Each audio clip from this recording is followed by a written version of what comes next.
क्या आपने कभी किसी को मरते वक्त गोदान करते हुए देखा है?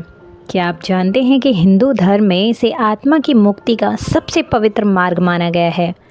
कहते हैं जब जीवन का अंतिम क्षण आता है तो शरीर छोड़ने से पहले आत्मा को शांति तभी मिलती है जब वो अपने सभी सांसारिक बंधनों को त्याग कर धर्म के मार्ग पर चलता है। और उस मार्ग की एक सबसे अहम कड़ी होती है गोदान।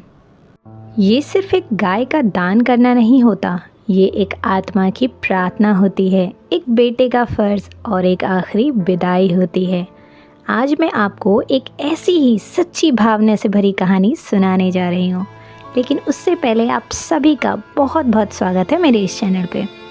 तो आइए चलते हैं उस गांव की ओर जहाँ एक पिता की आखिरी इच्छा थी, गोदान। छोटे से एक गांव में एक बुज़ुर्ग पंडित रहते थे, पंडित हरिदेव शर्मा।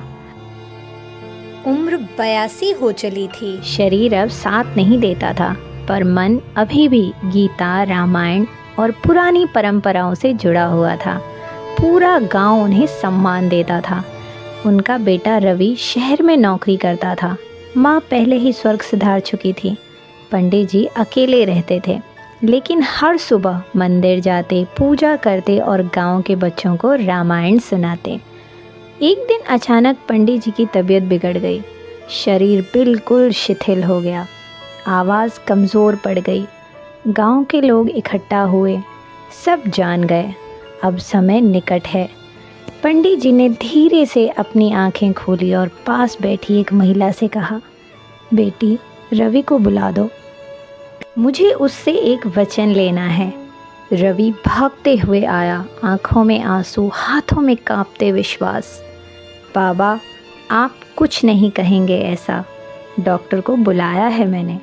पंडित जी मुस्कुराए, बेटा आप डॉक्टर नहीं, धर्म का सहारा चाहिए।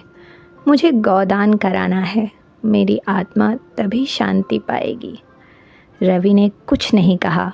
उसका मन विज्ञान से जुड़ा था, पर पिता की आंखों में जो भाव थे वे किसी तर्क से परे थे। उसी शाम गांव के मंदिर में गाय को लाया गया। पंडित जी को एक चटाई पर लेटाया गया। उन्होंने कांपते हाथों से गाय की रस्सी पकड़ी, उसके माथे पर हाथ फेरा और धीरे से बोले, हे गौ माता, मुझे विष्णु लोक ले चलो। रवि ने गोदान की विधि पूरी कराई। आँखों से बहते आंसू रुके नहीं। उसके कुछ ही देर बाद पंडित जी ने राम का नाम लिया और शांत हो गए। पूरे गांव में सन्नाटा छा गया। लोग रो पड़े, पर सब जानते थे पंडित हरिदेव को मुक्ति मिल गई थी। यह सिर्फ एक परंपरा नहीं थी, यह एक आत्मा की शांति, एक बेटे का पश्चाताप और धर्म की गहराई थी। दोस्तों, हम अक्सर सोचते हैं कि हम अपनों के साथ समय बाद में बिताएंगे। हम मान लेते हैं कि हमारे माता पिता, दादा दादी हमेशा हमारे पास रहेंगे, पर जब वो आखिरी बार हमें पुकारेंगे, कुछ कहना चाहेंगे, तो क्या हम वहाँ होंगे? क्या कभी आपने ऐसा सोचा है? पंडित हरिदेव की आखिरी इच्छा सिर्फ गोदान नहीं थी, बल्कि अपने बेटे की मौजूदगी और समझदारी की तलाश थी।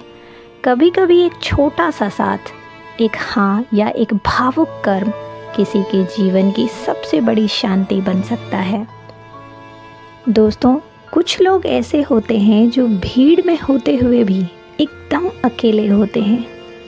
अगर आपके परिवार में या कहीं पर भी ऐसा कोई दिखे ना, तो कुछ पल उसके साथ बिताने की कोशिश ज़रूर कीजिएगा। क्या पता वो इंसान कल हो ना हो। और अगर ये कहानी थोड़ी सी भी आपके दिल को छू गई हो ना, तो प्लीज़ चैनल को सब्सक्राइब, वीडियो को लाइक और शेयर ज़रूर कीजिएगा।